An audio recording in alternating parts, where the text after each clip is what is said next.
Hey there, everyone. This is Gregg Schutze for ReadyForTheDraft.com, and this is episode 16 of the Ready for the Draft podcast, getting you ready for the NFL Draft, which is set to begin in April in Las Vegas, Nevada, breaking down the draft-eligible prospects, the names you need to know in time for that draft.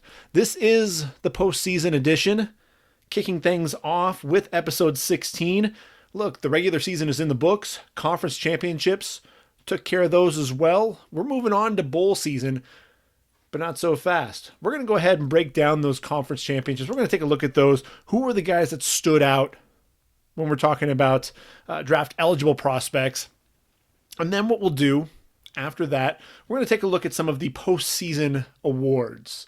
Who were the winners, and really, who were some of the finalists as well, and kind of what that looks like in terms of the landscape for the draft. And then finally, every single week we've been taking a look at each of the positions, some of the names to get to know as we move into the pre-draft process. We talked about the entire offense. We've been through the interior defensive linemen, the edge rushers, the linebackers. We're going to go ahead and take a look at the back end of the defense, the secondary. That's how we'll kind of round things out.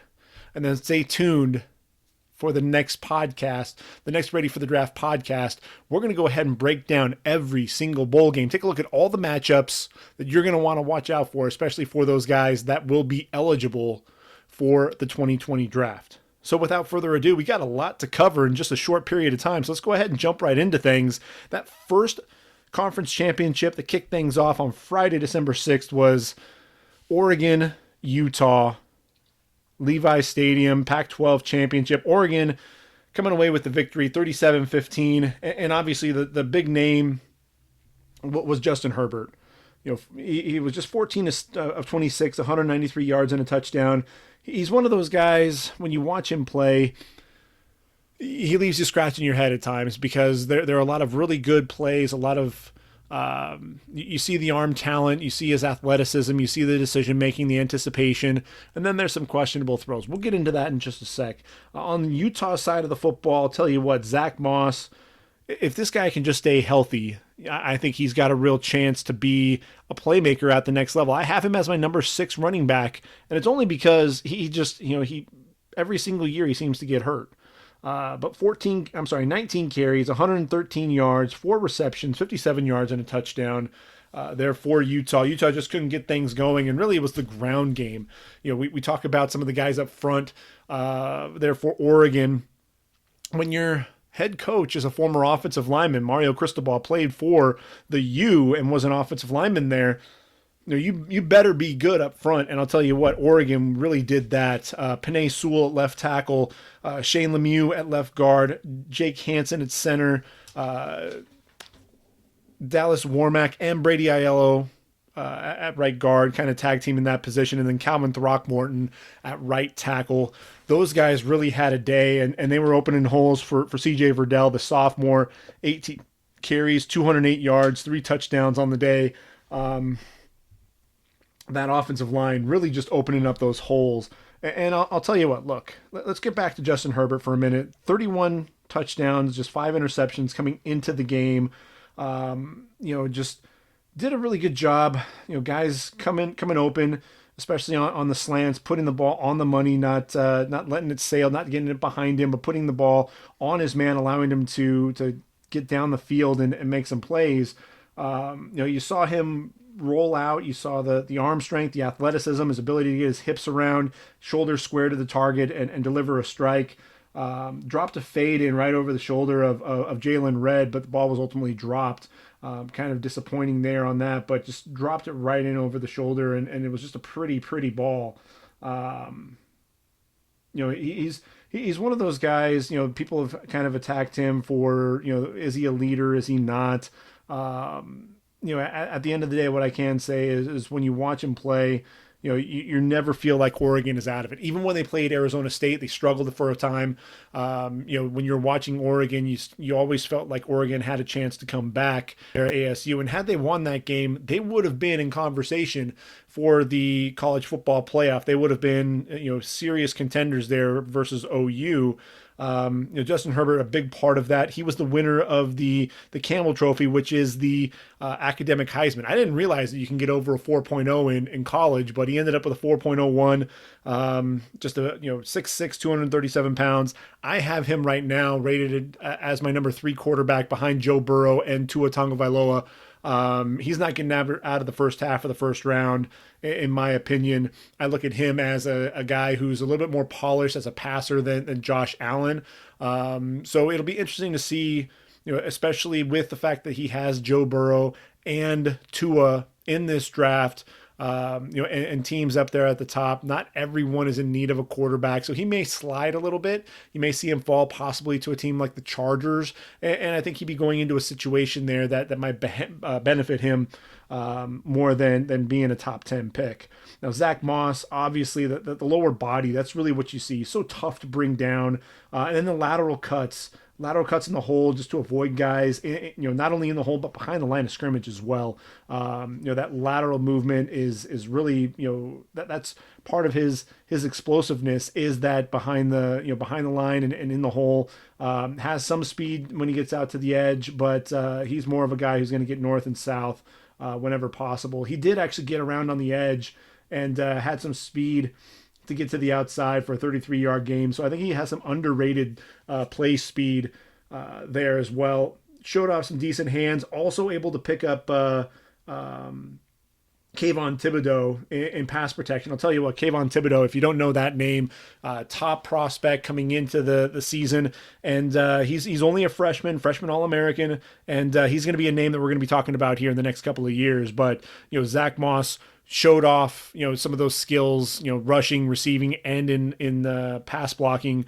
I think Zach Moss, again, is going to be a guy. He should be considered as a day 2 prospect. He may fall, and it's only because maybe those medicals don't check out to the satisfaction of some of those teams. Now we talk about the offensive line, Calvin Throckmorton. Here's a guy, he's played 4 positions. He's played both tackle positions, guard and center, for the Ducks in his career.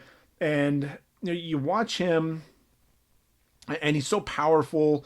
I think he does a really good job in the running game. Very physical at the point of attack. Does a good job, really just kind of roughing up some guys. Can be a mauler at times as well. Climbs to the second level, seals off the defensive back, opens up some nice holes there for CJ Verdell. One of the things though is that pass protection. I thought he filled in nicely for Penei Sewell a season ago. But this year I thought he really was exposed, and especially even in that Utah game, he was flat-footed at times, and Mika Tafua took advantage of that, running right around him on a couple of occasions. Also beat him with an inside move when he was oversetting a little bit. Throckmorton, to me, he's going to be a right tackle. He has that versatility to play on the left side and on the interior of the line as well. He's going to be a guy that I think will probably be a 3rd-round pick when it's all said and done. A solid player when it comes to draft time. Shane Lemieux, the left guard, 6'4", 316 pounds, used his feet, did a really good job. His hands against John Penasini as well. Penasini is a physical guy, pretty good burst off the ball, and I thought Lemieux did a really good job handling him for most of the game. 51st start, and you could really see that as well. Just never really panicked.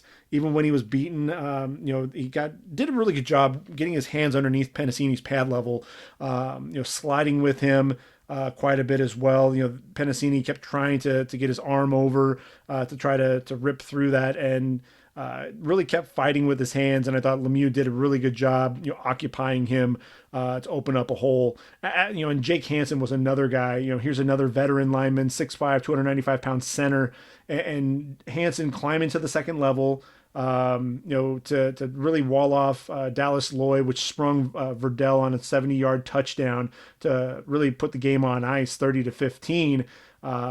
Just really good job opening holes overall. Did a really good job blocking down on Leki Fotu, which opened up another hole. He's a guy that I think is a little underrated. Not the best athlete, but very intelligent, and just understands angles. And I think that's really what is going to. He'll probably be a mid day 3 pick, but I think he'll be sneaky good at the next level. I think he'll be one of those guys who's going to be challenging for a starting spot sooner than people are expecting. Penei Sewell, come on. who sees a guy this big moving as well as he does? I mean, he's such a fluid athlete. He's 6'6", 325 pounds, just so light on his feet. Very easy mover. 8 games without a pressure, a hit, or a sack. As reported there by Fox on the broadcast. But just so light on his feet. You watch him in pass protection, easily keeping Bradley and Nye in front of him. Bradley and Nye, he really didn't have much of a much of a game, at all. And Bradley and he's one of the big sack artists in this year's draft. He's in my top 10, 6'3", 265 pounds, but Penei Sewell, just so light on his feet, able to mirror him, short choppy steps, just like a typewriter, keeping him in front. Excellent hands, climbing out to the second level, but he's also big and powerful in the running game as well to generate a lot of movement with his leg drive. Mark my words, Penei Sewell, barring injury, has a chance to be the number 1 overall pick in the 2021 draft. That's a name to watch out for, and you'll also hear his name mentioned when we talk about the postseason awards here in just a moment. So those, I think, were some of the names that really stood out to me. Juwan Johnson, trying to make a name for himself, coming back from Penn State, 6'4", 231 pounds. He's one of those guys that, he's a very physical blocker, can be a playmaker using his size to his advantage, but had some drops. I think he's struggled with drops, even at Penn State, struggled with drops in this game as well. Jalen Johnson, look, here's the thing for him. He's a really good athlete. He has really good length at the corner position, 6 foot, 195 pound junior. Very tight coverage on Brian Addison to the outside. Does a really good job, really just forcing a perfect throw down the sideline, really within tight coverage, but he doesn't trust himself all that much because he wants to get hands. He wants to get his hands on the receiver. And while it works to kind of reroute the receiver a little bit, he's also going to call for pass interference more often than not because of the way that he uses those hands so much. Francis Bernard, the linebacker, 6'1", 235 pounds. I thought that he showed off it, being a big hitter, showed off his instincts, did a really good job scraping over the top on run plays. He's one of those guys that just comes downhill, hitting the holes on third down, especially on those run plays. He's someone who I think is going to end up probably being a day 3 pick, but a guy who I think is going to be someone we'll be talking about as a surprise at the next level. So moving on to the Sun Belt Championship, Appalachian State taking on Louisiana. Appalachian State ran the score up a little bit, but final score was 45-38. Louisiana really making a game of it. And, look, Louisiana has a 3-headed monster there at running back, and 2 of them are coming back. You've got Raymond Calais, who's he's the senior in the group, and he's kind of the scat back. He's 5'9", 185 pounds, very shifty in the open field, does a really good job setting up the defensive backs, good 5-6 yards down the field with a nice head fake. Came into the game with over 800 yards on the ground. He's the senior, and he was the scat back of the group. Trey Regis, a guy that I really enjoy watching run the football. He's more of your one cut and go type of guy, more physical, over 700 yards on the ground. Really a straight line runner more than anything else. And then there's Elijah Mitchell, had 85 yards on 18 carries and a touchdown, also had a receiving touchdown, showed off some decent hands. He's over 1,000 yards for the year, very quick feet between the tackles, lowers his pads to finish, has decent speed on the outside as well, showed off a nice stiff arm in the open field to finish off another run. To me, I think Elijah Mitchell probably has the most draftability. I think, you're going to see probably Trey Regis get a chance, maybe with a late draft pick, but those guys are both coming back. That's more for the 2021 draft. The guy who obviously everyone wants to watch when you watch Appalachian State on defense is Akeem Davis-Gaither. 10 tackles, 2.5 tackles for loss. He's 6'2", 215, but he's one of those new age linebackers, one of those hybrid guys who's never going to come off the field. Very, tremendous speed, with the ability to play inside out, chases the balls down from behind, sideline to sideline range, comes off the edge as a blitzer shooting. Came off the edge on the goal line situation and ultimately drilled the running back shy of the end zone. So Davis Gaither is going to be someone. He'll be a day 3 pick. People won't be talking about him, but he's a guy that I think is going to have a chance at the next level because of the fact that he is so athletic. And then Jordan Fair, 8 tackles on the day, 2 pass breakups. He's 6'3", 230 pounds, bench presses 430. They said on the broadcast on ESPN that he runs a 4.40. Hopefully he'll get invited to the combine to see if he can actually do that. I'll be curious to see, but he did a really good job. Elijah Mitchell trying to get to the outside, read the play, able to ultimately get his hands on the outside on the offensive tackle, able to disengage, chase down the running back and drop him for a loss. So Jordan Fair is another athlete there on the defensive side of the football for the Mountaineers. And then finally, Darrington Evans, the running back, 5'11", 200 pounds. He's only a junior, so he could come back. Over 1,200 yards on the ground, 20 touchdowns, Sun Belt Offensive Player of the Year in 2019. He's very explosive. He's one of those guys. He doesn't look like he's moving that fast, but he's running by people. Took a screen pass on the edge, 58 yards for a touchdown. Showed really explosive speed down the sideline. I thought that was really what was impressive for him. Just very athletic. He's someone that even as a blocker had a kick-out block on a quarterback run by Zach Thomas, the quarterback. If there's somebody that I'm hoping comes back for one more year, it's going to be Darrington Evans, because I think he's somebody who is going to sneak up on scouts in 2020. I think he's going to have a big game, a big season. And granted, Eli Drinkwitz, the head coach, heading off to Missouri, but I still think he's going to have a big year. Florida Atlantic taking on UAB. This really wasn't a contest. They took in Boca Raton, really a swan song for Lane Kiffin, who's heading to Ole Miss. The Owls 49-6, big winners here. And if you're looking for someone to really kind of keep an eye out for, it is Harrison Bryant, that tight end for them. 4 receptions, 39 yards, and a touchdown. Went over 1,000 yards for the year at the tight end position. Dynamic pass catcher. Ran an out route to the back pylon. Really did a good job. Had a step on the defensive back. Just used really really good route running ability. He's an athlete there on the outside. Needs to improve as a blocker a little bit, but he's a name to watch out for. Not to be confused with Hunter Bryant, no relation, playing for the Washington Huskies, both of whom will be in the draft. So that ought to be fun when we come to the combine.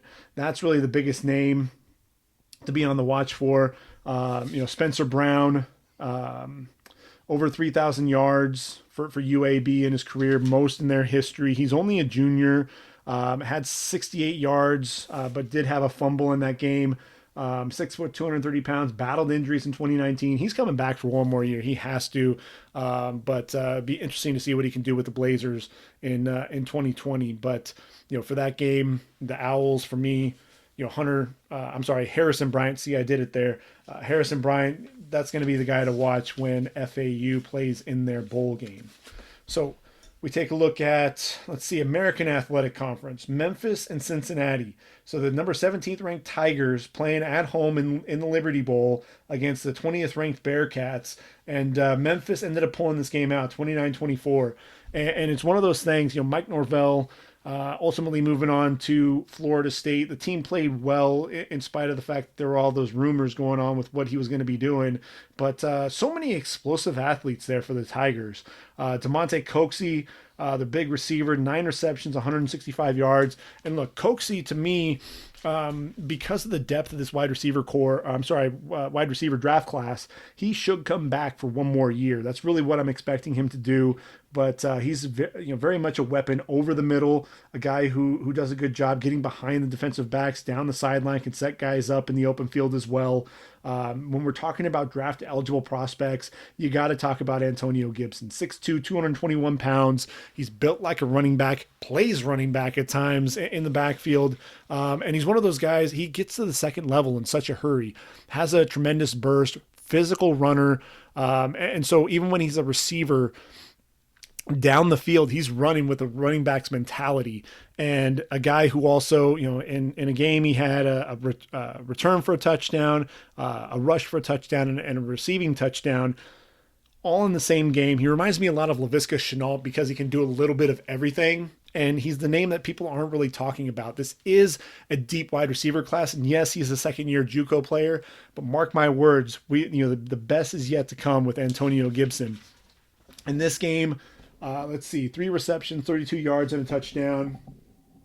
Also had 11 carries for 32 yards and a touchdown there as well. AAC Special Teams Player of the Year. Had a 65-yard run for a touchdown in the first half.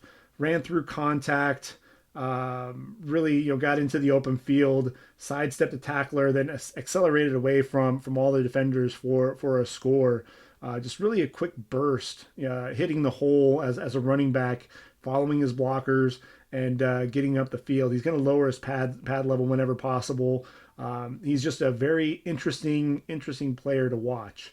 One running back that could come out but may come back is Michael Warren there for Cincy. 5'11", 222 pounds, has speed to the perimeter, very strong runner as well, looks to lower his pad level whenever possible, big, thick legs, delivered a huge hit to the safety, Blake, Sanchez Blake there on the outside, and really drilled him.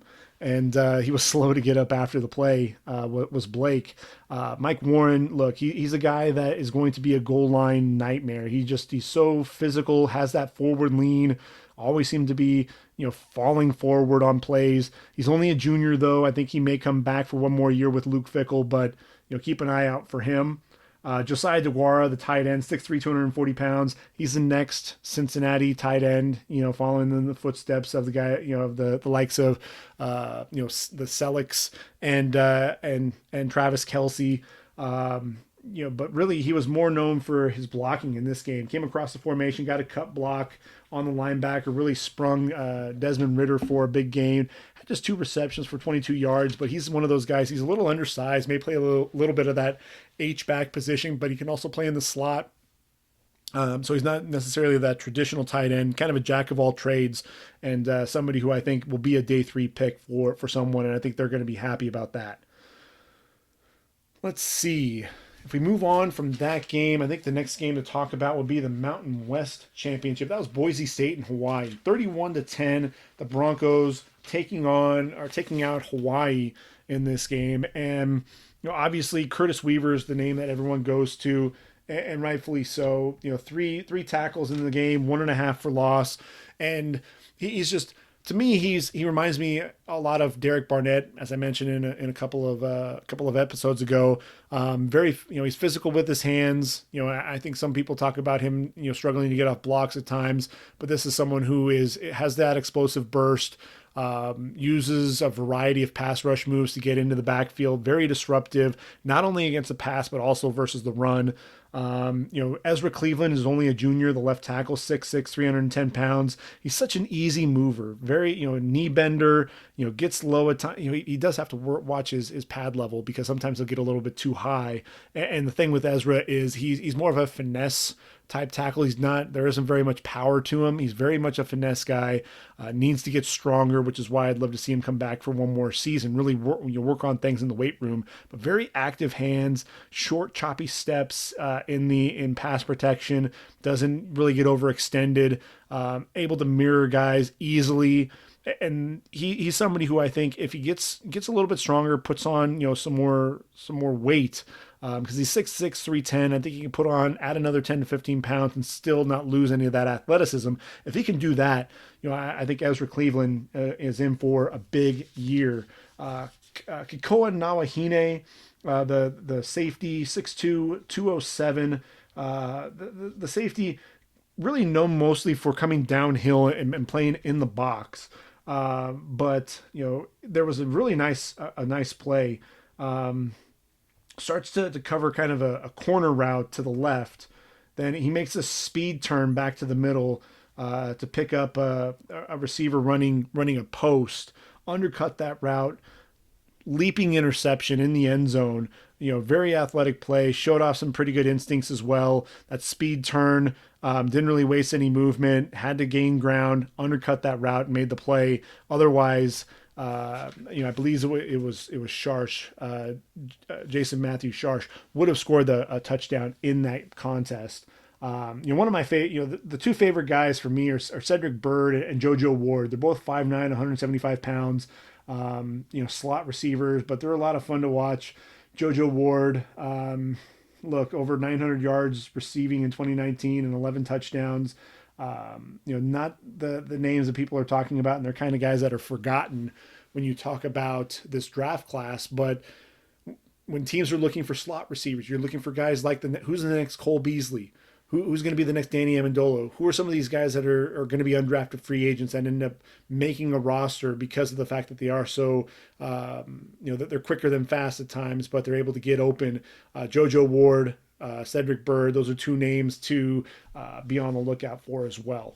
So now we've gotten through the group of five, and we'll take a look at the Power Five. Actually, one last game, I can't forget the MAC. The MAC, let's see, Miami of Ohio, the Redhawks taking down the Chippewas, Central Michigan, 26-21. And the name for me in this, obviously you have Troy Brown, the sophomore safety / linebacker hybrid, first team All-MAC. He's a name to watch out for in years to come. But the name for me in this was really Doug Costin. He's 6'2", 295 pounds, number 58 for Miami of Ohio. You get to watch him in the bowl game, but you see such power in his hands. He drives the guard back into the backfield off the ball, disrupting some run plays. Also showed that he can keep working, has a nonstop motor, keeps working to the quarterback as a pass rusher, has an initial spin move on another play. Really started to the outside on the right guard, then spun back to the inside and dropped the running back right around the line of scrimmage. He's one of those athletes, somebody that is on a group of five team, and nobody's really talking about him, but I think he's somebody who can come in and end up making a roster because of his quick burst, the power, and just his nonstop motor.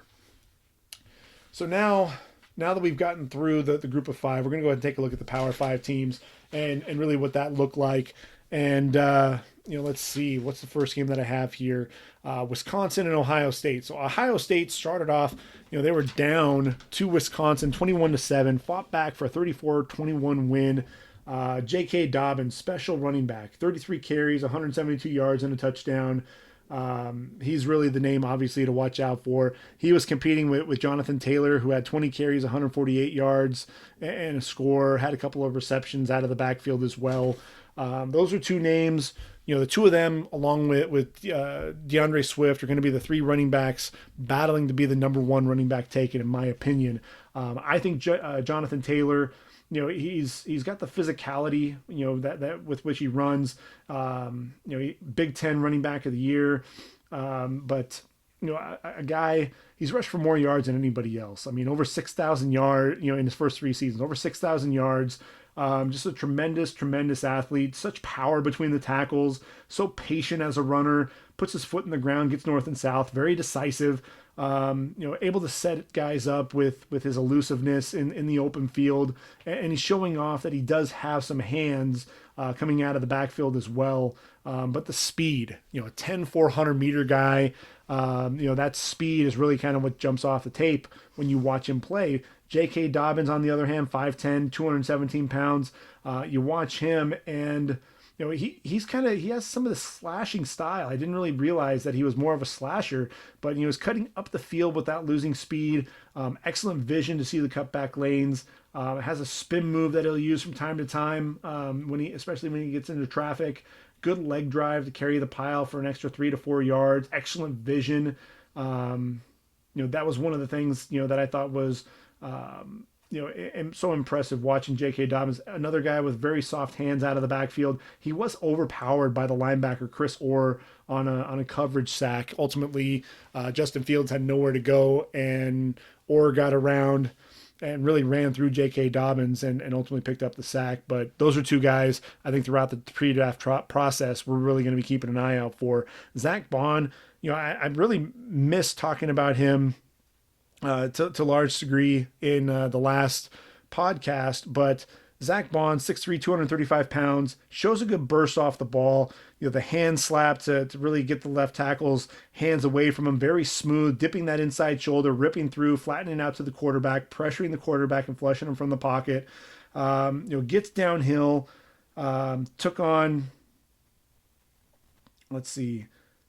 took on J.K. Dobbins actually, and kind of jacked him back, and then really shoved him aside and sacked the quarterback. Pretty fluid, dropping into coverage as well. He'll be a day 2 pick and a guy that I think is very versatile. Jeffrey Okudah battled an injury in this game, battled a thumb injury, so he was out for much of the second quarter. But I thought Damon Arnett really stepped up and played well. Got very physical, using his hands, especially at the top of the route. He was somebody that used some of his instincts, stepping in front of Quintez Cephas over the top to break up a pass. I think Damon Arnett, he came back for one more year. Kendall Sheffield moved on to the NFL, but he came back, and I thought that he really had an inconsistent 2018. I thought that he's really improved things in 2019. Absolutely. And then Quintez Cephas, the receiver for Wisconsin, 6'1", 207. The junior, I hope he comes back for one more year, because he's a tremendous athlete, plays well. Had 7 receptions for 122 yards. He really was the offense in the passing attack for the Badgers. They really didn't have anybody else opposite Cephas, especially with AJ Taylor not really able to go. I hope that he comes back. Jack Cohn's going to need that go-to receiver. And I think with this draft class, he's one of those guys that could end up getting lost in that shuffle. Clemson, never really a doubt against Virginia, 62-17. T. Higgins, that's really the name that you had to, going into the contest. There are so many talented players there for Clemson, but T. Higgins, when you walked out of that game, that was the guy that put on the show. 6'4", 215-pound junior receiver, and 9 receptions, 182 yards, 3 touchdowns on the night, and just knows how to separate. I think the route running ability to get himself open, and then the ability to separate late and go up and high point the football. Just tremendous catch radius. Trevor Lawrence rolled out to the right and got to the sideline, and really the ball was thrown out of bounds just down the sideline, and T. Higgins extended himself out of bounds with his, basically doing a toe tap, and extended for that football, hands catch with both hands, secured it all the way to the ground. Tremendous play. This guy, you put the ball anywhere near this guy and he's going to haul it in. Had a 54-yard reception, basically a stutter and got an inside release on the corner. Really, got the corner flat-footed, got 2 steps of separation on him, tracked the ball very well over his shoulder, able to adjust for the football, turn and ultimately elevate and haul the football in. I think a lot of people think that he may need to work on some of the press coverage, but I think for me, he does a really good job getting that release off the line of scrimmage. If anything, he may lack a little bit of a burst, but he's so big, he's so physical, and he's just a playmaker. To me, T. Higgins, top 20 draft pick when it's all said and done. Isaiah Simmons, man, this guy playing deep safety at one point, turned and ran with really getting underneath a deep route that was kind of up the middle of the field, elevated and made a play on the football. We're talking about 6'4", 230 pounds. No wonder this guy won the Butkus Award. 9 tackles, a pass breakup, a QB hurry, and an interception as well on the night. Isaiah Simmons solidifying himself as a top 10 pick. Travis Etienne, 5'10", 210-pound Clemson running back, showed his explosive burst through the hole, runs through contact. And that's really the big thing. Everyone knows about his burst, his speed, but every time I was making a note, that he was running through contact, running through guys, running into Joey Blunt and running him over. That's really what I wanted to see from him. Yes, he's got the 8.3 yards per carry, but 5.4 yards after first contact. That was a stat that really blew me away that they used there during the broadcast. And man, by ESPN, and I think that Travis Etienne, is really adding that power element to his game, which has really improved his draft stock. And he's one of those guys who also gets skinny. There really doesn't look like there's much of a hole, but he finds a way to make it through there and gets down the field in a hurry. I think if there were, up front for the Clemson, John Simpson, 6'4", 330 pounds, beaten by the speed of Mandy Alonso at one point, but he's so powerful, moves people off the line, just really a road grader, very nasty disposition, very physical. He needs to watch, just looks to punish guys. Decent mirror skills in pass coverage, especially against Charles Snowden. I think Charles Snowden, this big 6'7", 235-pound linebacker, I thought he struggled in this game, especially getting off blocks. I thought the pad level was way too high for him. But UVA, I think the brightest spot for them was Hasise Dubois, the wide receiver, 6'3", 215 pounds. And, he had, Tanner Muse just turned around up the seam on a skinny post, catch and run for 46 yards, had a 20-yard touchdown, got out.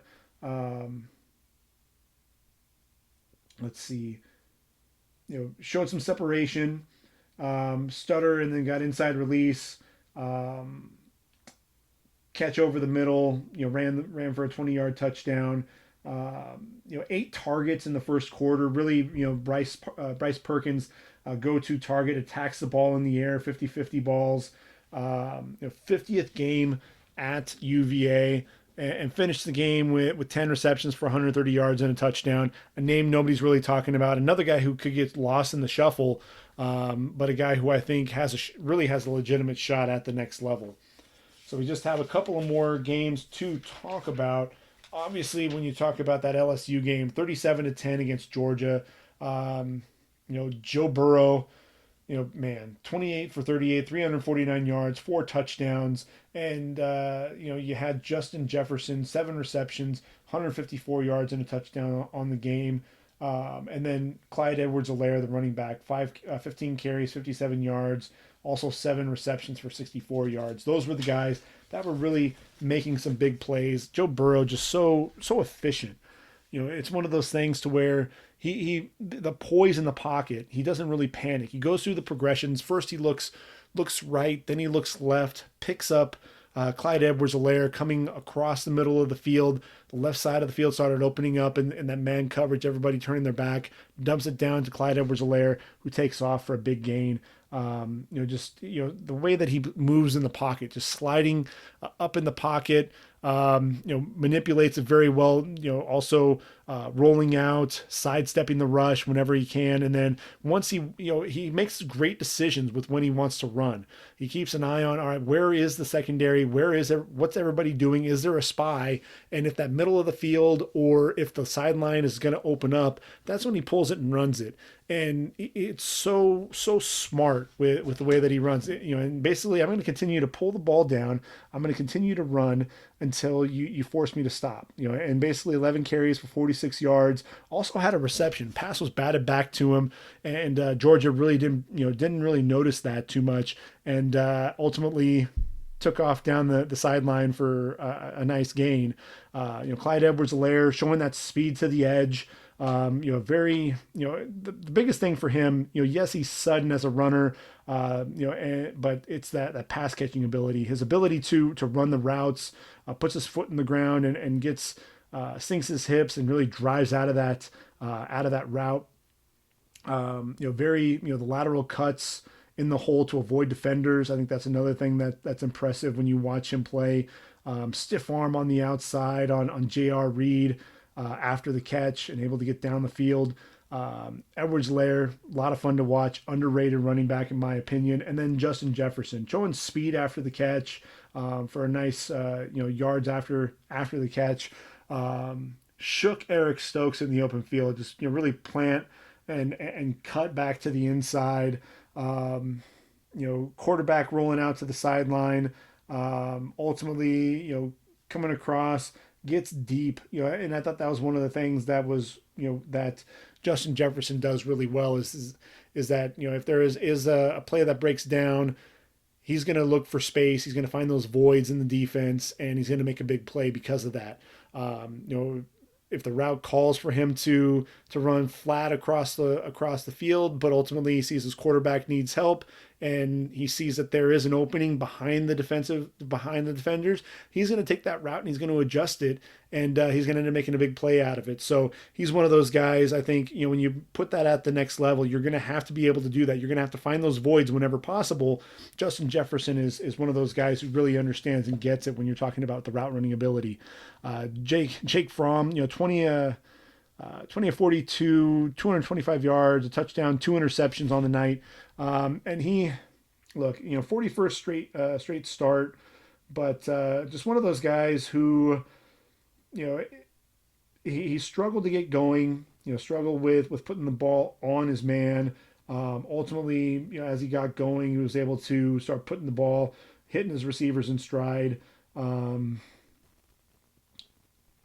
was a play, he had first interception in 172 pass attempts in the first half. And Derek Stingley, who's going to be a special corner, really was just, he had the inside position and the ball needed to be thrown to the outside. It was thrown to the inside, and Stingley, got his, really just, looking lean, locating the football, and the football was on him, and ultimately made a nice play. Jake Fromm, for me, he's struggled the last few games, completing less than 50% of his passes.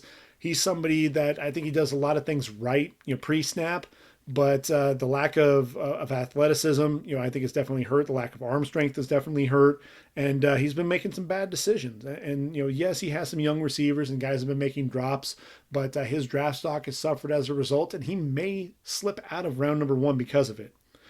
Andrew Thomas, 6'5", 326-pound junior. He and Kalavan Chason for LSU, the 6'4", 250-pound junior edge rusher. That was a matchup to watch, and I thought that Andrew Thomas did a really good job for most of the night. Showing off some pretty decent footwork. Being able to get out there, slide with Chason and wall him off. There was a time where Chason beat him to the edge and beat him badly. And that's one of the things I think with Thomas, he still needs to work on the footwork a little bit. Very, very powerful at the point of attack for sure. But it was one of those things to where Chason would beat him to the edge, beat him on that outside shoulder, forcing him to open up. But then what he would do is he would do a good job of driving him down the football field away from the pocket, so that Jake Fromm will be able to have a clean pocket and make plays. But Chason, he's relentless in his pursuit of the quarterback. I think the speed coming off the edge is something that you definitely see. And look, Chason, he's a good student, SEC academic honor roll, 3.10 GPA as a business major, as CBS noted. He's somebody who I think has a chance to be a first rounder. I thought Kristian Fulton, very physical with George Pickens on the edge, no separation whatsoever, very instinctive cover corner. He's a first round lock in my opinion.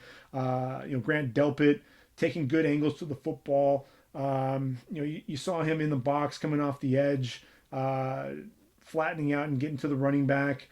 Timed his blitz very well, shot between the left tackle and guard. Got right to Fromm right away and got a sack on him on the play. Those were some of the guys that I thought really stood out for me. And then let's see, as I shuffle through my paperwork, really the game to watch was the OU Baylor game. We knew that the winner of that game, because Utah went down, was likely going to be the team that was going to be getting into that college football playoff, more than likely, as long as Georgia lost. And OU ultimately getting the victory, 30-23 in overtime. Jalen Hurts, I'll tell you what, not the best passer in the world, but he was 17-24, 284 yards, a touchdown and an interception, 25 carries, 38 yards, did have a fumble lost. He's one of those guys that he's going to will his team to victory. And I think that's one of the things that is special about him, is that nothing seems to really rattle him. Sometimes you want to see him show a little bit more emotion, but man, he's one of those guys that, he's such a powerful runner. He looks for contact at times. Just so physical. I think as a passer, he's definitely improved as a passer, but he's one of those guys who still needs to see the entire field. I think turnovers is still a big issue for him, not only as throwing the ball, but also running the football as well. Kenneth Murray, the linebacker, 6'2", 243 pounds, the junior, flies around to the football. 10 tackles and a sack, 3 tackles for loss, a pass breakup, and a quarterback hurry for Murray. And I think Murray, if his future at the NFL level is going to be at outside linebacker. I don't think that he does he's as instinctive as he should be. Really the gap integrity, I've been talking about it all year long, I think is where he struggles. But we got to see some glimpses of him just flying around and making plays.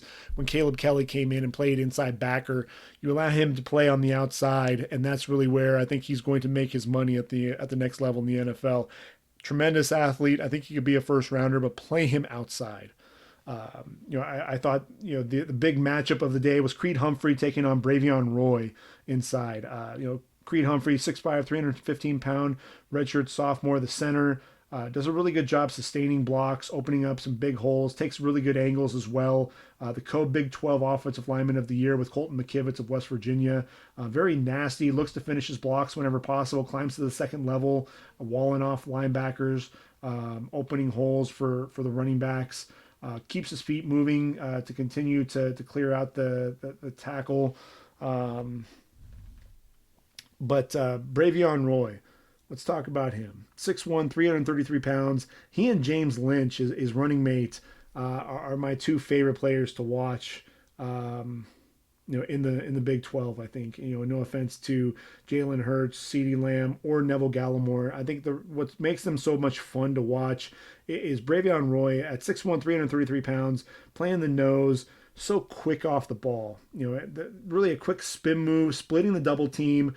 He really was a handful for Creed Humphrey. Got a couple of holding calls and got him to jump off sides as well, or jump with a false start as well.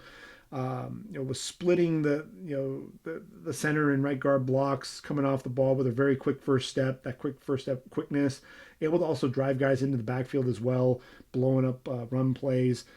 He's somebody that nobody's going to talk about, but I think in this pre-draft process, a lot of people are going to know about Bravion Roy.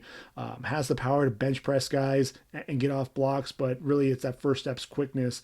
If he gets into the backfield, he's going to make some plays. And then James Lynch, 6'4", 295-pound junior, 15 and a half tackles for loss, 10 and a half sacks coming into the game, the Big 12 Defensive Player of the Year.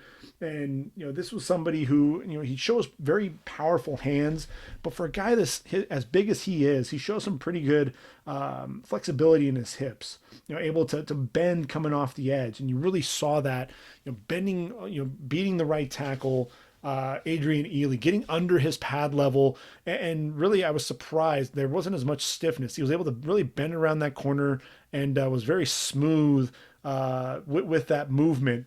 Very relentless getting after the quarterback. He was somebody that had, the OU had to know where he was on the field at all times.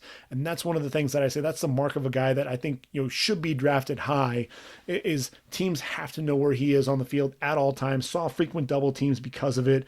Very active, just always working to the football. He's someone who has a chance to come back for another year and could very, very well solidify himself as a first round pick. If he comes out, he'll probably be a day 2 pick, and that's okay. I think he's somebody who I think, would be an ascending prospect when things are all said and done throughout the draft process. So those were all of our conference championships. The next time we talk about any of the games, it'll be the bowl games, and we'll go ahead. We'll do a bowl, really the bowl preview game podcast, which we'll have here in the next few days. And then after that, we'll break down each of the bowl games, take a look at some of those matchups that we were talking about, and really start getting into the pre-draft process. We'll take a look at each and every underclassman who's declared for the draft. And that'll come in January. On the 20th is when the deadline is. So shortly after that, we'll take a look at all of the underclassmen. Then it'll get into really that pre-draft process and the combine, and then the individual workouts. During that time, I'll put together my first mock draft. We'll take a look at that. We'll talk about some team needs. Free agency also has a big has a big impact on the draft. So we'll be looking at the free agent moves and what that means for the draft. Really, what I try to do when I look at the draft is, I want to not only look at players, how do they fit in at the next level, but also, who's going to be the right fit for a particular NFL franchise. A lot of times it's all about fit. I mean, you look at what Lamar Jackson is able to do in Baltimore, or Patrick Mahomes is able to do in Kansas City. Would they have been able to do that at any location? Probably not, because a lot of times what you're trying to do, teams are taking a square peg and trying to fit it into a round hole, and it just doesn't work. Whereas with these guys, they're really taking that offense and tailoring it around those players, and so you want to see, where are those fits going to be? Where does it make the most sense? So I mentioned that we had the postseason awards, and what's interesting is when you look at this, Joe Burrow, before the Heisman Trophy, he was the Maxwell, Walter Camp, Davey O'Brien, and Johnny Unitas Golden Arm Award winner. When you talk about that, Maxwell is a Player of the Year, Walter Camp Player of the Year, best quarterback for Davey O'Brien, and then the Johnny Unitas Golden Arm. And you look at the finalists for these, and for the Maxwell it was Hurts and Young. For the Davey O'Brien it was Fields and Hurts. For the Walter Camp it was Young, Fields, Jonathan Taylor, and Chuba Hubbard. But a lot of the same names that kept popping up over and over. And guess what? Who were the Heisman finalists? It was Joe Burrow, Jalen Hurts, Justin Fields, Chase Young. And that's really what the order was. It was Joe Burrow breaking records, having more votes, and the biggest margin of victory in history. Beating out Jalen Hurts, who was the runner-up by wide margin, and then Hurts just beating out Justin Fields as the runner-up. Chase Young, number 4, and then Jonathan Taylor rounding out the top 5. But Jonathan Taylor, I think he had 500 less total votes than Chase Young, so it made sense that those were really your 4 Heisman finalists. What was interesting, though, was Chase Young received 20 first-place votes, which was actually more than the 12 that Jalen Hurts received. I think indicative of some of the voters looking at him as the best overall prospect, not only for the draft, but really the best overall college football player. So what's interesting about Chase Young, though, is TMZ came out and said that Chase Young hasn't made a decision about the draft. I think he's really solidified himself as the number 2 overall draft pick. And, going more than likely to the Giants. I think Cincinnati, they need a quarterback. They're going to need a quarterback in the future. Ryan Finley, they brought him in to see if he could be the guy to take over for Andy Dalton. Didn't really show out very well. So I think Joe Burrow has to be the answer there for Cincinnati, which then means the Giants looking for a pass rusher. They've addressed the offensive side of the football heavily in the last couple of drafts. They need a pass rusher. Chase Young filling in right there for the Giants. The Giants have the pedigree there, I guess, if you want to say, with Michael Strahan and Jason Pierre-Paul, Justin Tuck, really that's a franchise. When you think of edge rushers, obviously Lawrence Taylor at linebacker as well, but there are a lot of defensive ends that have really called the New York Giants home. And it'll just be interesting to see what he does, because if he does decide to come back for another season, I think he'll be competing with Penei Sewell for the first overall pick, in my opinion.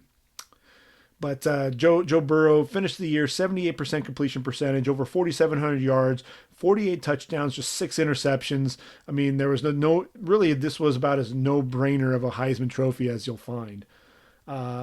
Doak Walker Award, the top running back. Chuba Hubbard and J.K. Dobbins were the runners-up to Jonathan Taylor. And look, Jonathan Taylor, more rushing yards in the first 3 seasons than anybody in history. Over 900 carries, 6,080 yards, 50 touchdowns, 40 receptions as well. Over 1,900 yards in 2019, 21 touchdowns. Now, when you talk about Jonathan Taylor, the 905 carries, all the wear on his legs, versus a guy like J.K. Dobbins, who had to split time with Mike Weber before this season, and then Travis Etienne, really a lot of times with Clemson this year, they were done, and shutting him down after the first half. And then DeAndre Swift, they run really a running back by committee there at Georgia. So Jonathan Taylor, that could be his biggest nemesis is, all that wear on those legs, even though he's had, been a pretty durable running back there for the Badgers. Blitnikoff Award for the top wideout. Michael Pittman Jr. of USC, CeeDee Lamb, OU were the other finalists, but Jamar Chase, sophomore wideout there for LSU. Go-to target for Joe Burrow, 73 receptions, just under 1,500 yards, at 1,498 to be exact, 18 touchdowns, led the country. No-brainer there. I've been a big Michael Pittman and a big CeeDee Lamb fan. I think CeeDee Lamb's going to be a top 10 pick. Michael Pittman Jr. is going to be a second rounder, and I think he's going to have a nice NFL career as well. But when you're talking about the year out there, Jamar Chase was just, there were some games down the stretch where he really stepped up for his quarterback. And, I'll be curious to see just what he looks like in 2020. The John Mackey Award for the top tight end. Mention Harrison Bryant, that name, not to be confused with Hunter Bryant. They were both John Mackey Award finalists, along with Brevin Jordan out of Miami. And Hunter Bryant is an interesting tight end. He didn't win the award and went to Harrison Bryant, as I said. But Hunter Bryant, an undersized tight end, at 6'2", 237 pounds, 52 receptions, over 800 yards, 3 touchdowns. You compare that with Evan Engram, who's 6'3", 237, somewhere around there, 65 catches, 926 yards, 8 touchdowns. Really want to see what Hunter Bryant runs in the 40. Not saying that he's going to be a first-round pick, but I think there's a chance that Hunter Bryant could work his way up draft boards quickly, as will Harrison Bryant. Look, 6'5", 240 pounds, 65 receptions, over 1,000 yards, 7 touchdowns, really good route runner, a guy who's a weapon up the seam, and down the football field. Lane Kiffin, lining him up all over the field. Harrison Bryant's going to be a name that I think is also going to rise up draft boards. Outland Trophy to the top interior lineman. You have Tyler Biadasz, the center, who ended up winning the Remington Award. And then Derek Brown, the defensive tackle for Auburn, but the award went to Penei Sewell. And I've already talked about what I think of Penei Sewell. This was a very deserving award, and he's a guy that is going to be on everybody's. Every team is going to be sending scouts to Eugene to watch this kid play. So I mentioned Biadasz winning the Remington Award. He beat out Creed Humphrey, who I think is also going to be a first rounder. Along with Biadasz at the center position, should they both come out. Biadasz, he came back for one more year, was a redshirt sophomore a season ago, came back for one more year. I think he's probably going to come back. He'll probably enter the draft. Creed Humphrey, though, has a chance to potentially come back for one more year there at OU. But if he does come out, the former wrestler, I think, has a good chance to be a first rounder. And then Matt Hennessy out of Temple. He's the guy that I've been high on from day one at the center position. A lot of people aren't talking about him, but he's somebody that could potentially, if he decides to come out, he'll be a day 2 pick. Let's see. Then the Lou Groza Award. Hey, let's talk kickers a little bit. We haven't really done that to this point, but Keith Duncan, the clutch Iowa kicker, and then Blake Mazza up there in the Palouse at Washington State were the other finalists, but Rodrigo Blankenship, for UGA, known for the spectacles, 44 of 44 for extra points, 25 of 31 on field goals, 119 total points. I think when you think of the kickers in college football this year, his name is kind of first and foremost on everybody's mind. So if you move to the defensive side of the football, both the Bednarik and Nagurski awards for Defensive Player of the Year went to Chase Young, beat out Isaiah Simmons and Derek Brown for the Bednarik, and then for the Nagurski, Isaiah Simmons, J.R. Reed, Derek Brown, and Antoine Winfield were the other finalists there. And Chase Young, look, 44 tackles, 21 for loss, 16 and a half sacks, 3 pass breakups, 7 forced fumbles. The 7 forced fumbles, those are all those strip sacks. I mean, he's in opposing quarterbacks' nightmares. They see number 2 coming off the edge, and that just makes for a long game. That's for sure. The Butkus Award, Butkus, you had Jordan Brooks of Texas Tech, Evan Weaver of Cal, Zach Bond and Micah Parsons of Penn State.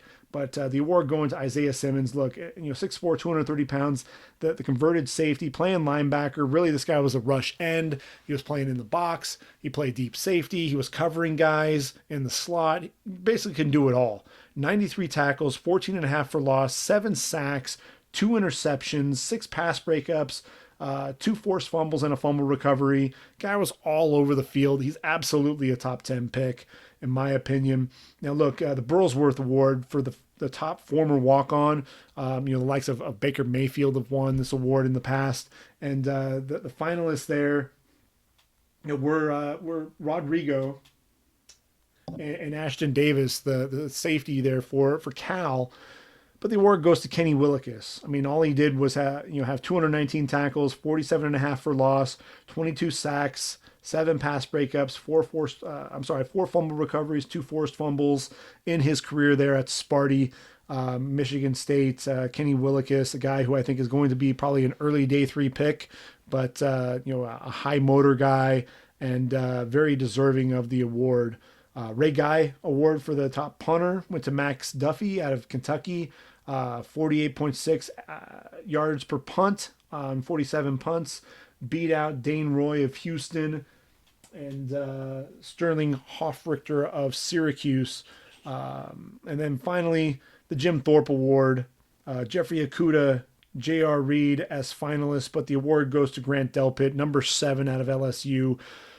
Look, not the best season. I think he's battled some injuries at times, and I think people have kind of been critical of him. Oh, his draft stock has kind of suffered as a result. Let's not overthink this. Grant Delpit is one of the top 10 players in this year's draft, as evidenced by the Jim Thorpe Award. Winning that award over the likes of Jeffrey Okudah. Okudah may get drafted higher than Grant Delpit. That's okay. I still think Grant Delpit is a top 10 prospect in this year's draft. 56 tackles, 3 for loss, 1 sack, 2 interceptions, 6 pass breakups, 1 fumble recovery. But look, there's more to it than just that. Grant Delpit, to me, he's another guy, kind of that jack of all trades that we were talking about with Isaiah Simmons. He can be another linebacker in the box, playing the run. He does a great job timing his blitzes, can get after the quarterback in a hurry. I think he can cover some guys in the slot, has a little bit of stiffness in his hips. He's 6'3", 203, needs to sink those hips a little bit more. Plays well over the top, very instinctive, no wasted movement, drives on the football really well. I think Grant Delpit, is he quite the prospect of Jamal Adams? Probably not. He's not really the same player either, though. He's a bigger version of Jamal Adams. Jamal Adams was not 6'3", but to me, Grant Delpit is really the standard there at the safety position, which is kind of a nice segue because I mentioned that we were going to be talking about defensive backs, and we're talking about the top safety in the draft, and that of course is Grant Delpit. But we're going to go ahead and take a look at some of these other guys as well. So one of the things that I want to make sure that we do is we're going to have some time for both safeties and corners. I'm going to start off, though, with the safety position. And not only is Grant Delpit going to be a first rounder, but I think there's a chance that Xavier McKinney out of Alabama is also going to be a first rounder. 6'1", 200 pounds, the junior, another guy who does a little bit of everything. 165 tackles in his career, 12 going for loss, 5 sacks, 5 interceptions, 15 pass breakups, 6 forced fumbles, knows what to do. I think that's one of the things that is impressive about him are the ball skills. Knows what to do when he arrives, not only in pass coverage, playing over the top, but also versus the run. Looks to try to strip the ball whenever possible. Sometimes that's to his disadvantage, though. I think he needs to work on wrapping up more so than trying to go for the football or go for the big hit. But he does play well in the box. He always seems to be around the football for Bama. Absolutely the leader. I think he's a better pro prospect than Deontay Thompson was from a season ago. But I think he has a chance at the first round. I think he'll probably end up sliding into the second, but definitely a nice prospect. And look, my favorite player in terms of the safeties is Antoine Winfield Jr. out of Minnesota. 5'10", 205, the sophomore. Look, he battled injuries in 2017 and 2018, but so far this year, 83 tackles, 7 interceptions, and a couple of forced fumbles as well. The 7 interceptions, you watch this guy play, and he just seems to be always around the football. He'll play up in the, along the line of scrimmage. That's why he does have 83 tackles on the year, because he does make a lot of plays right around the line of scrimmage. He's undersized. If he were 3-4 inches taller, we'd be talking about Antoine Winfield as a first round pick. Obviously, the medicals need to check out, make sure that he's a guy that can stay healthy, and so far he's been able to do just that. This year, I think playing over the top. Does a good job diagnosing, reading plays, does his homework. He's got the bloodlines as well. His dad, Antoine Winfield Sr., excellent ball skills himself. And you watch Antoine Winfield play, and there's no wasted movement with him. He reads the play, he reacts, does a great job undercutting routes, can also play that deep safety position as well. And I think Antoine Winfield is one of those sneaky prospects. If he does decide to come out, and there's no guarantee that he will, especially with Tanner Morgan coming back, Rashad Bateman coming back, a lot of talent on the defensive side of the ball coming back as well. Antoine Winfield could decide to stay there in Minneapolis for one more year with PJ Fleck and the Gophers. But if he comes out, there's a chance he could be that guy that we're talking about as a first round pick when it's all said and done. Look, Darnell Savage was a prospect for Maryland that did a little bit of everything, and a little bit undersized, and Antoine Winfield could be that guy.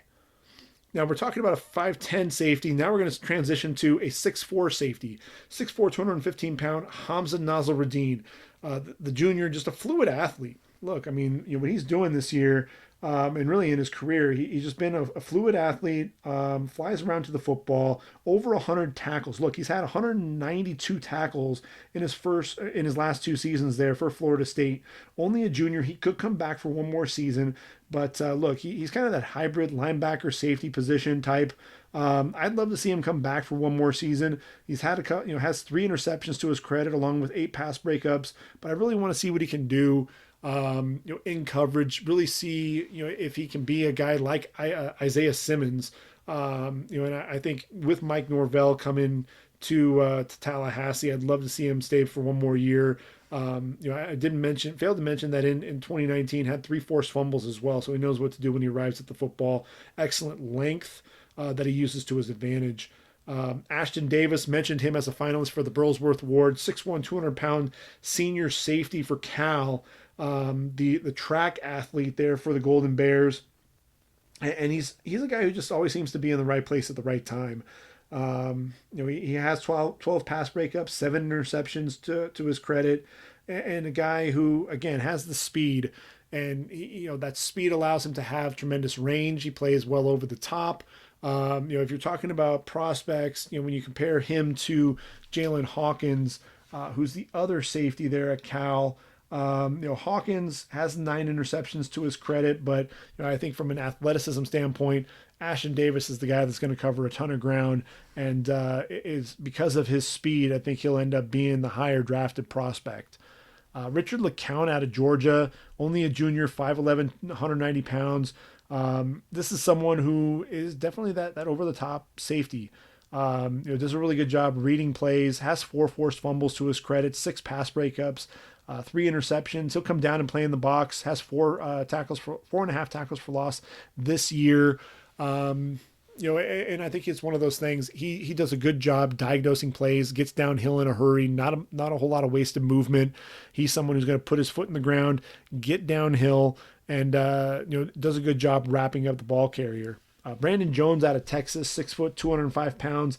The senior kind of had an up and down career there at Texas, but I think he's going to leave as a guy who I think has a chance to really be a starter at the next level. I think he's an intelligent player, tremendous range. Does a good job playing in the box, has 14 tackles for loss in his career, 3 interceptions, 7 pass breakups, decent ball skills there. Gets lost at times in coverage. And, that's one of the things that has to be a little bit of a red flag. Reggie Floyd, 6 foot, 222 pounds, senior there for the Virginia Tech Hokies. Just a big bodied safety, a guy who does a really good job playing in the box, 14 tackles for loss in his career, including 9.5 as a junior. Over 200 tackles to his credit, 5 interceptions, taking one of those for touchdown. And really, what was interesting about him in 2018, he had the 9.5 tackles for loss. Really a guy that was asked to play around the line of scrimmage a lot more. But then in 2019, 7 pass breakups. Really a guy that was, dropping into coverage more, reading the quarterback. So, there's some versatility to his game. Alohi Gilman out of Notre Dame, 5'10", 202 pounds, transferred from Navy, played 2 years there at Notre Dame, and just a guy who, again, another guy who does a little bit of everything. Over 200 tackles in his career, 12 pass breakups, 4 forced fumbles, does a really good job just the ball skills, making plays on the football. No nonsense guy. A guy who wants to come up and deliver the big hit whenever possible, plays well around the line of scrimmage, but intelligent enough to drop back into coverage and make some plays on the football. Jordan Fuller, bigger bodied, high cut guy, 6'2", 205 pounds. Good range over the top. I think that's really what you see from him. He's one of those guys. I think he's inconsistent. I think he's been outplayed by virtually everybody in his secondary when you look at it. And so it's kind of hard to really judge Jordan Fuller when you're playing with the likes of Jeffrey Okudah, Shaun Wade, and frankly, Damon Arnett as well. Shaun Wade stepped in at the safety position and has flashed over Jordan Fuller. I think, he is a veteran, but I think as teams start watching some of the game film, I think they'll ultimately end up, he'll fall to the day 3 because, he's more of that center field type and, doesn't make a ton of plays. And, there's the fact that he doesn't flash as much. I think that's really what could potentially end up hurting him in the long run. Julian Blackman and Terrell Burgess are 2 Utah safeties. Blackman is the converted corner, 6'1", 204 pounds, 9 interceptions in his career, 20 pass breakups. Very good instincts. When he's playing in at the safety position, does a good job understanding routes and can get undercut routes, make plays on the football. Terrell Burgess really, this was his first year that really had a breakout year for the Utes. 5 pass breakups to his credit, 6 tackles for loss. A guy that can play well around the line of scrimmage, played strong safety there for Utah. A lot of people like him a lot more than I do. Right now I look at him as probably a 4th or 5th round pick at best. Antoine Brooks out of Maryland, 5'11", 215 pounds. Look, this is a guy who plays around the line of scrimmage. He has 9 pass breakups, 4 interceptions to his credit as well. But he's one of those guys, 27.5 tackles for loss. And that's really in the last 3 seasons. Someone who just understands, wants to get up, be physical, plays in the box very well. He's a box safety. So that's really what you see is what you get there with Antoine Brooks. Douglas Coleman, I think the thing that is going to jump off when people look at him, 6'1", 200 out of Texas Tech, 8 interceptions on the year, 11 in his career. That's really going to be the thing that is going to draw everyone to it. But the thing with him is he'll gamble, he'll take chances, and not always for the better. The Kansas game, there was I think it was a block kick. And he goes to return it and then pitches the football, and ultimately Kansas recovers. They end up kicking the field goal to end up winning the game. There's some mental lapses to his game that really will cause some teams to pause a little bit. J.R. Reed, 6'1", 194 pounds there for Georgia, the senior, a guy who does a pretty good job playing around the line of scrimmage. He can play back in coverage, has 7 pass breakups this season. To me, I think J.R. Reed is kind of the unsung hero there for Georgia in that secondary, a guy who's just a heady, steady player, somebody who I think will probably, he could be a third round pick, may fall to the fourth round, but a guy who I think is going to end up being a starter at the next level. How about Davion Taylor out of Colorado? 6'2", 225 pounds. He's a linebacker safety combo. The speed is really what you see from him. 18 tackles for loss in his career, 6 pass breakups as well. But he's an athlete. He's a sprinter and somebody who I think is going to get a look because of that athleticism. Tanner Muse out of Clemson, 6'2", 230 pounds, big physical safety. A guy who's going to come down and hit you in the mouth. Nasty player. But as we saw against Virginia, he got turned around quite a bit by Assis Dubois. Some limitations, stiffness in his hips, limitations in coverage. I think that's ultimately going to drop him to probably mid to late day 3. I'll give you a name of a guy that I think is going to be interesting, and that's Patrick Nelson out of SMU. I'll tell you what, he played his first 2 seasons in Illinois and Champaign, moves to SMU, and check this out. 16.5 tackles for loss, 12.5 sacks on the year, has 27.5 tackles for loss in his career, a guy who just knows how to get after the quarterback. So if you're looking for a guy, a sneaky good player, a guy that nobody's really talking about when you watch bowl season, check out Patrick Nelson there for SMU. I need to do a little bit more game film, watch some more game film there of Patrick Nelson, but a guy who I think is very intriguing. Another name from a group of 5 conference that really isn't getting much recognition is Javon Hagan. 6 foot, 215 pounds, very intelligent player, and not the only guy who's coming out of Ohio who's made some plays. Travis Carey came out of Ohio as well, kind of a guy that people weren't talking about at as a defensive back.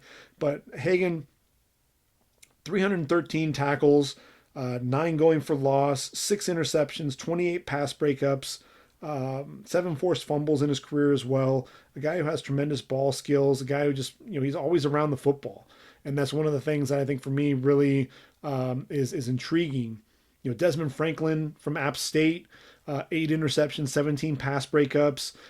Daniel Thomas from Auburn, 5'11", 209 pounds, 5 interceptions, 7 pass breakups to his credit, along with 8 tackles for loss. Nigel Warrior from Tennessee, 6 foot, 191 pounds, 5 interceptions, 9 pass breakups in his career, including 4 interceptions in 2019. Mentioned Jalen Hawkins. Let's see, Juju Hughes out of Fresno State, 5'11", 188 pounds. 247 tackles in his career, 7 interceptions, 22 pass breakups. Those are a few names, along with let's also throw out there Damar Hamlin, 6'1", 195 pounds, out of Pittsburgh. Just under 200 tackles to his credit so far. 3 interceptions, 13 pass breakups, 6 tackles for loss. Veteran presence there for the Panther defense. Those are some additional names, some guys to keep an eye out for there at the safety position when we start talking about safeties and the draft. A lot of those guys are going to be playing in bowl games as well, so some names to keep an eye out for. Take a breath here real quick, and we'll move on to the cornerback position. I want to make sure that we get through all of our corners as well. I think we're pretty good on time, so we'll go ahead, jump into our cornerback position. And look, Jeffrey Okudah, 6'1", 200 pounds, out of Ohio State, the junior, just falling in the line of great OU defensive backs. And, I look at Jeffrey Okudah, and he didn't win the Thorpe Award, but I think he is going to end up being a top 5 pick when it's all said and done.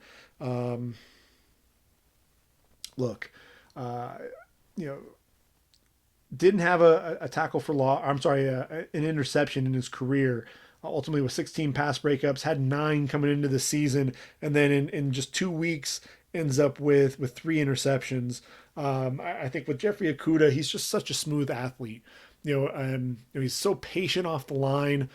Basically he doesn't react. He allows the receiver to commit to either the inside or outside, and is right on their hip. Usually he's in phase, takes advantage of the sideline whenever possible to force the guys force the receivers into the sideline, wants to get physical whenever possible at the top of the route. Pretty good in, both in man coverage and in off coverage.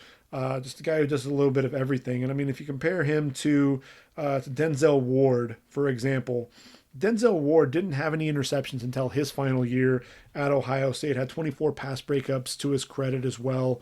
Denzel Ward, 5'10", 191 pounds. Jeffrey Okudah, 6'1", 200 pounds.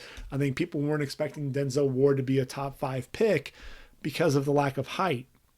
When you look at Jeffrey Okudah, I think the comparisons there with he and Denzel Ward are definitely there. And I think that height advantage, using some of that length as well, I think teams are going to realize that, there are going to be a lot more teams that are going to be considering Jeffrey Okudah in the top 5.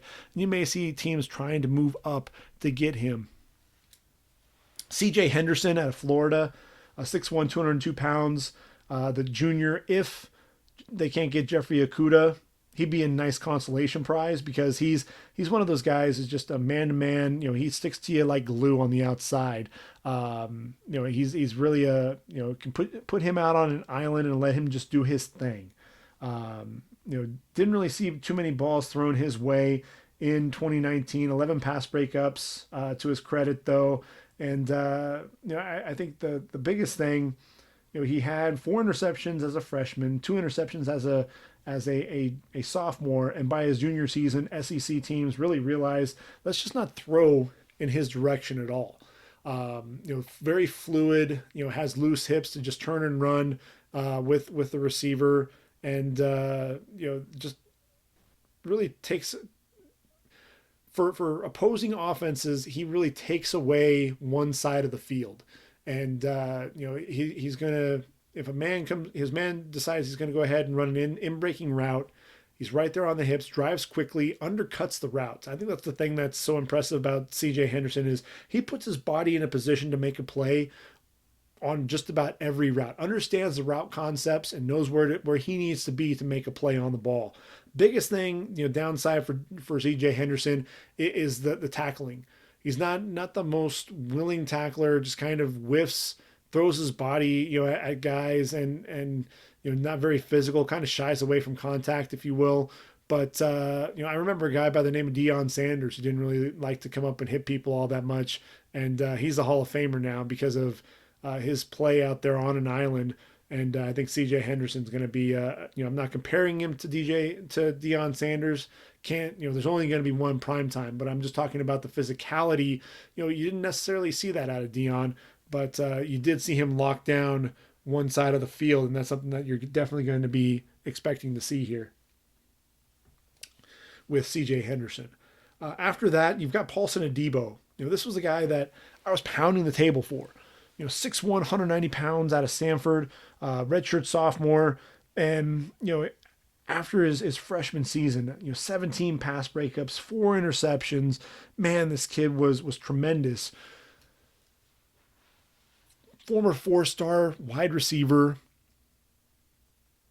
really, was running the routes better than the receivers, really knew where the receivers were going to be, uses his tremendous length, has tremendous ball skills. He knows what to do when the ball's in the air, adjusts well to the football, puts himself in a position to make a play. Played in 9 games this year. Stanford really struggled mightily, and he was picked on quite a bit. And it's one of those things where he's still a young corner. He's relatively new to the position. Still ended up with 4 interceptions, 10 pass breakups, and yeah, he did get picked on a little bit. But it's one of those things to where you can only go to the well so many times before this kid really figured things out. And I think he's definitely battle tested. And the fact that he is a former wideout, really I think is something that he uses to his advantage, reading the routes, reading the receivers, understanding what the quarterback's going to do. When he reads the quarterback's eyes, he's driving on the football, making a play. He could come back to Stanford for one more year, but if he comes out, I think he has a chance to be the number 3 corner taken. I think there are 3 or 4 corners, with Adebo, Bryce Hall, Kristian Fulton, Trevon Diggs. Really, I guess you could throw AJ Terrell and Shaun Wade in there. I think all of these guys are going to be the number 3 corner behind Okudah and Henderson. Mentioned Bryce Hall, the nasty ankle injury, cut his season short after 6 games, 6'1", 200 pounds. If teams really want to watch this guy play, 21 pass breakups as a junior, the ball skills, I think that was the thing that was so tremendous. I think you could talk about, I think he'll be okay by the combine. You'll be able to see some of the fluidity, with the way that he plays. But you can talk about athletes all you want, and who's the best athlete out of this group. But can they make a play on the football? Can they really go after a football? And when after a guy has 5 interceptions, 38 pass breakups, and 3 forced fumbles, this guy knows how to attack the football. And he's one of those guys that, I think his football, the best, football is still ahead of him. And, to me, I've been a big Bryce Hall fan. He almost came out after the 2018 season and probably would have been the number 1 corner taken. I don't know what's changed there. I think we have more depth at this position more than anything else. But I'll tell you what, when I look at Adebo, who's a newer corner who's still developing, I look at Kristian Fulton, who's had some off-field issues, Trevon Diggs, converted wideout, who, to me, makes some mistakes at times. AJ Terrell, the bigger physical corner, but a little bit handsy. Shaun Wade. That's the guy that I think is going to be interesting, because he reminds me a lot of Byron Jones, because he can play both corner and safety. Be interesting to see if he comes out as a redshirt sophomore. So mention some of those guys. Kristian Fulton sat out an entire season in 2017, played in only 7 games in 2018. Had some off-field issues. Teams are really going to have to do their homework there. But look, this year, no doubt, really the instinctive play was evident. Watching number 1 out there, really locking things down. And then they have Derek Stingley on the other side. When you talk about, LSU going to the college football playoff, it's not just Joe Burrow in that offense. That defense, when you've got Fulton and Stingley on the outside, yes, they're going to give up some plays, but man, they're going to make a ton of plays on the football. His instincts, I think, are some of the best in this draft class. Knows what to do, on an island. Reads the quarterback's eyes, reads the routes, reads the receiver's eyes as well. Knows when to attack the football, knows when the hands need to go up, can be physical when he needs to. If the off-field issues check out, that I think Kristian Fulton could absolutely be a first-round pick. Trevon Diggs, 6'2", 207. This guy, is a tremendous return man as well, converted wide out. Shows some pretty good instincts, 17 pass breakups to his credit, but I think he gets lost in coverage at times. There are times where gets turned around a little too easily, and I think that's one of the things that's frustrating when I watch him play a little bit. He knows how to make a play on the football, had 3 interceptions, including a pick 6. Also had a fumble return for a touchdown in 2019. And I think he's one of those guys, he, along with Paulson Adebo, they're newer to that position, and they're going to continue to get better. So really, if you're making that drafting Trevon Diggs or Paulson Adebo, you're really looking at that as guys who are, they're ascending prospects, guys who are just going to continue to get better and better as they continue to learn the position. And remember, it doesn't necessarily matter, how long they've been at the position. Look at Devin White, the LSU linebacker, relatively new to the position, ended up being a beast there for LSU, gets drafted number 5 overall by the Tampa Bay Buccaneers, and looks like he's going to be a force there for a long time. So Diggs, Adebo, they definitely have a chance to be first rounders, as does AJ Terrell, 6'1", 190 pounds. You look at some of the numbers, and the numbers don't always jump out at you. He does have 6 interceptions to his credit, had 3 in 2018, 11 pass breakups. But here's the thing. He was a guy, his numbers in 2018 better than 2019, but that was also because he had Trevon Mullen opposite him. And really, when you watch Clemson play, teams don't pick on him very much. There's a reason for that, and it's because he understands route concepts. He's one of those guys who can turn and run with his man. Not as fluid in his hips as some of the other guys, but definitely a guy who knows where how to put himself in position to make a play on the football. I think AJ Terrell is somebody who is going to challenge for a day one pick. He may be a second rounder, but I think, you look at some of the Clemson corners that have come out and entered the league, they've had some success. And I think AJ Terrell is one of those guys who can absolutely do that as well. I know how much Mike Mayock and John Gruden seem to love the Clemson Tigers. So there's a good chance that we could potentially see an AJ Terrell reuniting with Trevon Mullen in the league. Which takes us to Shaun Wade, 6'1", 194 pounds, a redshirt sophomore. Look, he's one of those guys. He was slowed up by some injuries here, but 14 pass breakups, 4 interceptions, 3 forced fumbles. I think he can play a little bit around the line of scrimmage when he needs to, at the safety position. But it's just somebody who is such a tremendous athlete. He is 6'1", has tremendous length, and somebody who I think, like I said, he can play over the top. He can play around the box just a little bit. Had a couple of sacks, so he can shoot into the backfield when needed as well. Kind of a jack of all trades type of a player, and somebody who, like I said, Byron Jones ended up being a first round pick, largely due to the fact that he was such a freakish athlete at the combine. But Shaun Wade is somebody I'd love to see him come back for one more year. I saw how it really helped Damon Arnett with his draft stock. So I'd be curious to see if Shaun Wade comes back for one more year. TCU's Jeff Gladney, freakish athlete, a guy who I'm going to be excited to see what he runs at the combine. Is it going to be sub 4.3? 6 foot, 183 pounds. He's a tremendous leaper as well, by the way. But 37 pass breakups in his career, including 26 over the course of the last 2 seasons. Just really a tremendous athlete, a guy who, the vertical speed, guys aren't going to necessarily outrun him. He's going to be on his receiver, on their hip pocket, knows what to do when the ball's in the air. He's one of those guys that people aren't really talking about because of the depth of this cornerback class. But I think he's somebody who can end up being a star in the league. Cam Dantzler, 6'2", 185-pound junior, Mississippi State. He's declared for the draft, so we know that he is coming out. 20 pass breakups in his 3-year career, 5 interceptions as well. Let's see, 6.5 tackles for loss.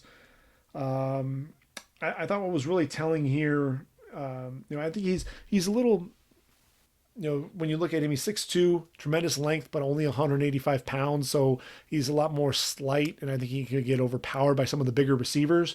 But Terrell Buckley was his position coach. Terrell Buckley, played in the league for a number of years, and he feels that Cameron Dantzler is the top corner in this year's draft. I mean, that says a lot, very high praise, but Terrell Buckley knows a thing or two about the cornerback position. So he's somebody that I think teams will really be wanting to learn more about as we get into the pre-draft process.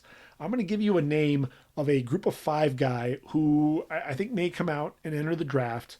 I've heard some rumors, seen that online, but Amik Robertson, 5'9", 183 pounds out of Louisiana Tech, only a junior, but this dude, man, you want to talk about making some plays on the football. 14 interceptions in his career, and 3 of those were returned for touchdown. 34 pass breakups. He's undersized. Had he been another 3 or 4 inches taller, he'd be talked about in this group, for first round consideration. But that said, he has tremendous ball skills. I think he's going to end up. He'd be a great slot corner, nickel corner, a guy who just is a heady player, a guy who's going to make some plays on the football. You need to find those slot corners whenever possible, those receivers in the slot making a lot of plays. And I think, this is a guy who can come in and, be one of those players who can make an impact early on.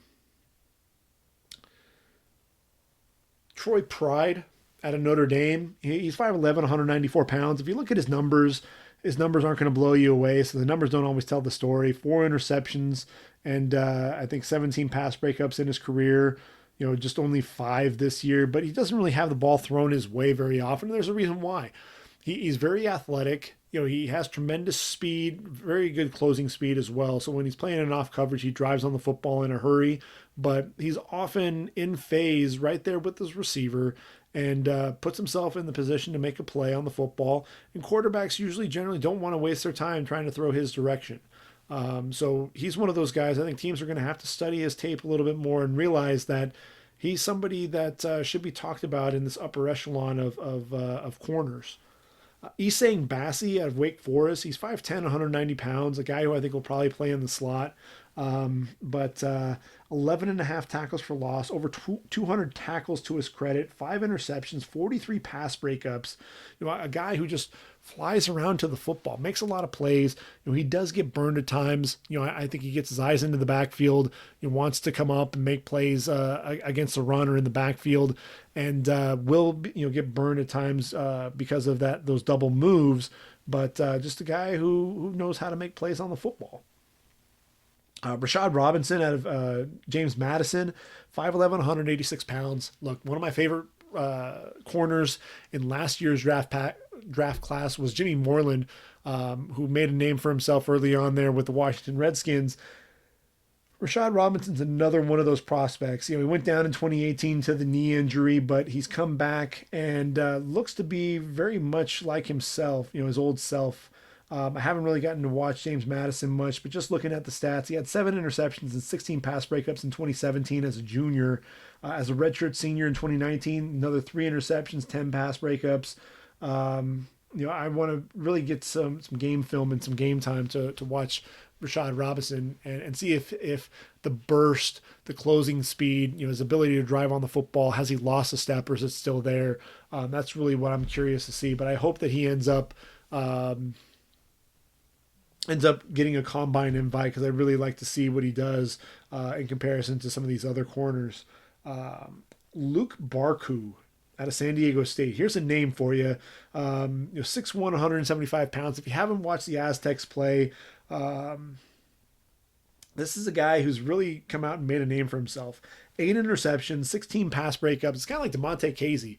DeMonte Casey was a name that people weren't really talking about. Bursts onto the scene, and he's actually had a decent NFL career for himself. Barku may be the next in line there for the for the Aztecs. Let's see, who else can we talk about? Kindle Vildor. They're at Georgia Southern, 5'11", 190 pounds, excellent ball skills, 8 interceptions in his career, 23 pass breakups, 9 tackles for loss. Just really an intelligent player and a guy who I think can play either in the slot or on the outside. I think some of that versatility is going to bode well for him when we get closer and closer to draft day. Jalen Johnson, as I mentioned, out of Utah, talked about him, needing to trust himself a little bit more and not get so handsy. Let's see, 21 pass breakups though in his career. He's one of those guys. I think he'll end up being the highest drafted of the secondary players there for Utah between him, Blackman, and Burgess. Because I think teams are going to like his size and his length there on the outside and his ability to play that corner position. Very intelligent player, utilizes that sideline to his advantage. Like I said, he just needs to trust himself and keep those hands off the receiver. And if he doesn't do that, if he can't keep his hands off the receiver, that's going to really limit his ability there at the next level. Let's see, a few more guys to mention. Lavert Hill. If you look at his numbers, you're not going to really find a whole lot, that's going to jump out at you. But just a guy who is a veteran corner. Some people think that he's better than David Long. Again, 5'11", 182 pounds. He may be better suited, playing inside.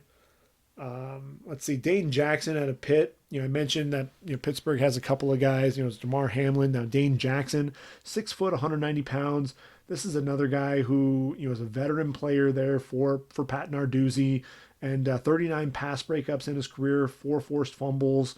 You remember Jordan Whitehead there for Pittsburgh. He was the guy who got drafted high I think Dane Jackson, not many people talking about him. He'll probably fall to day 3, but I think he's a solid corner, as is Chris Jackson at Marshall. Holy cow.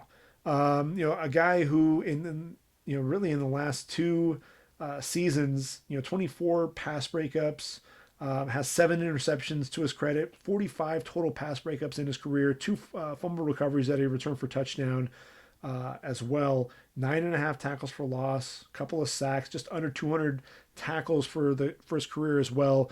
Really the guy that stirs the drink in that Thundering Herd secondary. He's a guy to keep an eye out for as well, as we talk about day 3 corners. Harrison Hand out of Temple, 6 foot, 192-pound junior. Good chance he can end up coming out and entering the draft. Played for Baylor in 2017 and 2018 before transferring to Temple. 16 pass breakups, 4 interceptions on the year there with Temple. Let's see. I'm sorry, that's in his career. 5 interceptions, 16 pass breakups. Let's see. Jerome Bryant, a 6'1", 190-pound corner there for Fresno State. Another guy who, I mentioned Juju Hughes, and Jerome Bryant, is another guy who I think is going to get a look. 6 interceptions, 2 of which were returned for touchdown, 26 pass breakups as well. He's a veteran corner, a guy who has a lot, played a lot of games there for Jeff Tedford with the Bulldogs, and someone who I think should get a shot at the next level. Because there are so many talented corners in this year's draft, he may not get drafted. He may end up being a priority free agent, but I think he's still a guy who is going to get a shot there at the next level.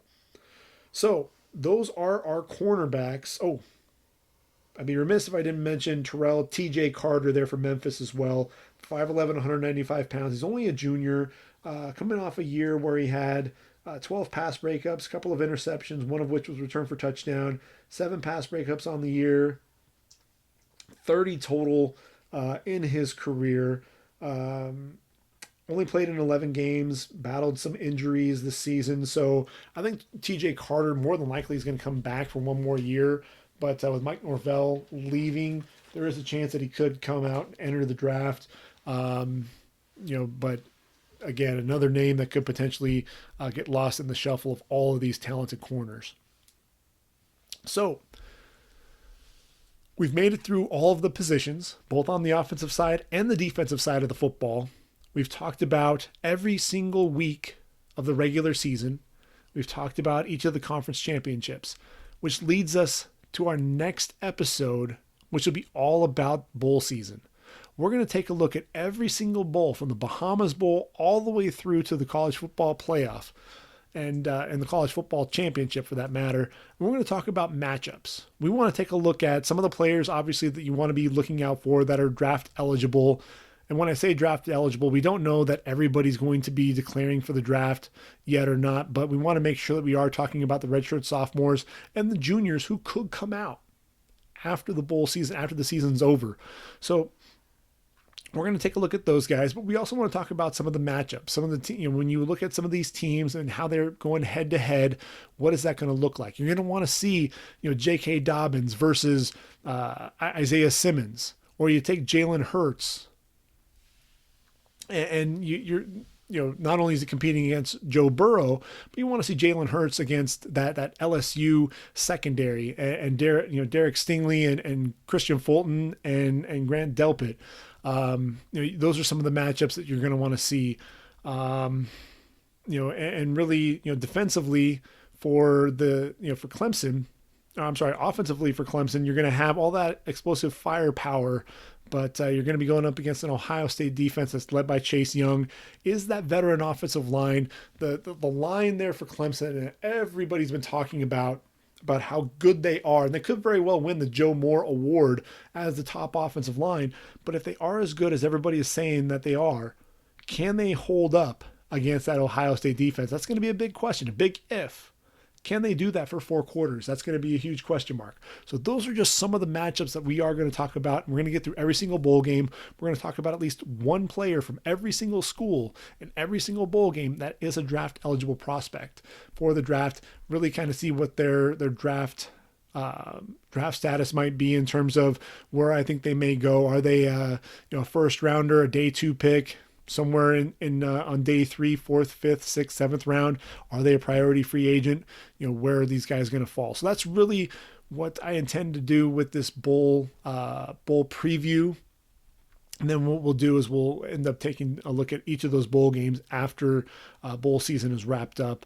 And then from there, like I said, we'll talk about each of the underclassmen, and we'll have a separate podcast in January once all of the underclassmen have made their decisions. We'll talk about both the players, each of the players that are coming out, just to give you an idea and a heads up on what to expect and what they've done. And some of what I've seen when I've analyzed their tape and their games. This is going to be another season for me, just so that you're all aware before we go ahead and call an end to the podcast. Over 200 games already under my belt, and I'm on target to have watched one full game for every FBS program, all 130 FBS program, also sprinkling in some of the FCS schools, especially with the playoffs. I want to make sure that I get an eye on a few teams there with that. I want to see the likes of Montana's Dante Olson at linebacker, and obviously Rashad Robinson there for James Madison, among there are plenty of other guys that are out there as well, but those are 2 names that definitely come to mind that I want to watch. So with that said, I hope everyone enjoys their weekend. And make sure you tune in to the next podcast. We're going to try to get that out here on Wednesday, Thursday at the very latest, because we've got our first bowl game there on the 20th. So I got to make sure that we get everything together, get that podcast together here in the next few days. So enjoy the rest of your weekend, everyone. Stay tuned for the next podcast.